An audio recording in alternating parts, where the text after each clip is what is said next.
Assalamualaikum warahmatullahi wabarakatuh. Saya Simontor Dianti, kelas R4M dengan PM 20 14 50 11 40. Saya akan menjelaskan materi tentang terminologi, kegunaan belajar dan pembelajaran. Kemampuan yang diharapkan, mahasiswa mampu menjelaskan terminologi serta kegunaan belajar dan pembelajaran. Materi pembelajaran: 1. Hakikat belajar dan pembelajaran. 2. Belajar dan pembelajaran sebagai disiplin ilmu. 3. Belajar dan pembelajaran dalam kurikulum KTSP dan Kurtilas. 4. Pergeseran istilah dari mengajar menjadi pembelajaran. 5. Kegunaan belajar dan pembelajaran. 6. Terminologi pembelajaran. Belajar itu apa? Belajar adalah proses interaksi terhadap semua situasi yang ada di sekitar individu yang memiliki tujuan, yaitu perubahan perilaku positif baik aspek efektif, kognitif maupun psikomotorik, dilakukan secara sadar, terencana, aktif.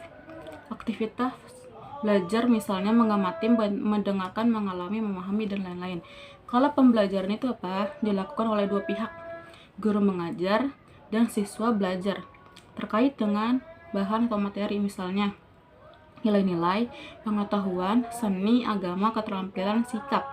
Hubungan guru-siswa bahan ajar, dinamis dan kompleks, merupakan suatu sistem yang terdiri dari dua komponen yang saling terkait seperti tujuan materi, strategi atau metode, media, dan evaluasi. Bagaimana pembelajaran dalam Kurtilas? Pembelajaran dalam KTSP, pendekatan kontekstual, menghubungkan materi dengan dunia nyata. Pembelajaran bermakna, siswa mengalami, merasakan, dan mendapat hikmah belajar.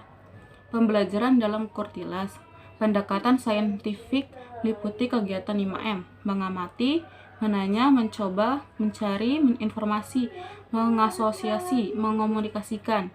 Guru lebih berperan sebagai pengelola lingkungan belajar, siswa dibantu untuk dapat mengkonstruksi pengetahuannya sendiri. Student centered, guru juga melakukan penilaian sepanjang proses hingga hasil meliputi 3 aspek: kognitif, efektif, psikomotorik. Pergeseran istilah mengajar, pembelajaran. Paradigma mengajar terpusat pada guru, teacher centered, siswa adalah objek. Paradigma pembelajaran terpusat pada siswa, student centered. Siswa adalah subjek dalam pembelajaran guru, dan siswa bekerjasama menciptakan suasana interaktif dan edukatif. Mengapa terjadi pergeseran istilah? Namun bukan berarti teacher centered sepenuhnya ditinggalkan, itu adalah pilihan tergantung kebutuhan materi pembelajaran. Yang terbaik adalah guru mengajar sambil belajar, siswa belajar sambil mengajar. Apa guna mata kuliah strategi belajar dan pembelajaran teoritis sebagai landasan untuk melangkah ke mata kuliah selanjutnya? Calon guru menguasai teori-teori belajar dan pembelajaran secara mendalam, serta memahami berbagai teori tentang metode yang digunakan dalam pembelajaran. Praktis, sebagai bekal untuk terjun dalam mata kuliah PPL, dalam kurung, jangka pendek dan menjadi guru profesional, jangka panjang.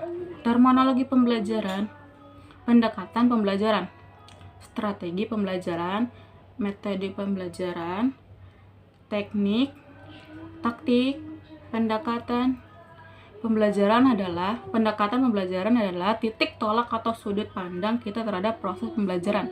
Contohnya, teacher centered, student centered. Strategi pembelajaran adalah rangkaian kegiatan terkait pengelolaan siswa, lingkungan belajar, sumber belajar, penilaian untuk mencapai tujuan pembelajaran. Pendekatan teacher centered menurunkan strategi pembelajaran langsung, dedukatif, eksploratory. Pendekatan student centered menurunkan strategi inquiry, discover, induktif.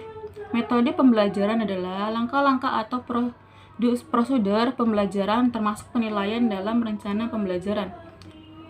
Colin March memaknai metode pembelajaran sama dengan strategi pembelajaran.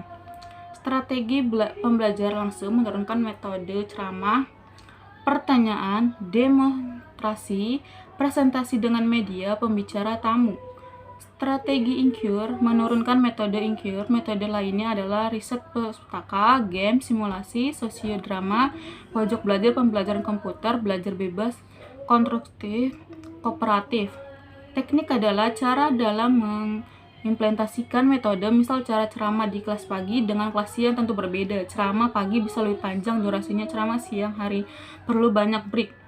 taktik gaya seorang dalam melakukan teknik tertentu, misal ketika menggunakan metode ceramah pada siang hari dengan taktik ilustrasi menggunakan bahasa gaul, joke, dan sebagainya. Evaluasi, jelaskan di depan kelas menggunakan media flashcard tentang berbagai terminologi pembelajaran, pendekatan, strategi, metode, teknik, taktik. Sekian dari saya. Wassalamualaikum warahmatullahi wabarakatuh.